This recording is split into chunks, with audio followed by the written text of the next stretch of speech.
love to make bags and purses, and this is one that I designed called On the Town, in which I use Texture Magic for the center panel. I used a decorative stitch when I stitched the Texture Magic, so I got a really cool textured effect down the front of this bag. I wanted to try using some fashion handles instead of fabric handles for this purse, so I used some heavy wooden handles, and I think this bag turned out really pretty. I was disappointed though. When I finished the bag, I used batting inside this one when I made it, and I noticed that it looked really wrinkly and slouchy, and I especially noticed that when I let go of these wooden handles and my whole bag collapsed because it didn't have the structure to hold up to the weight of those handles. The next bag that I made, I used ByAnnie's Soft and Stable to put inside the bag in place of batting. And this is the bag that I made using Soft and Stable.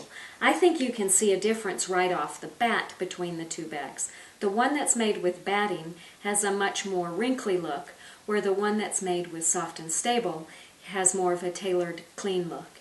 To me, this gives me the look of a bag that looks like I made it. This looks like a bag that I bought.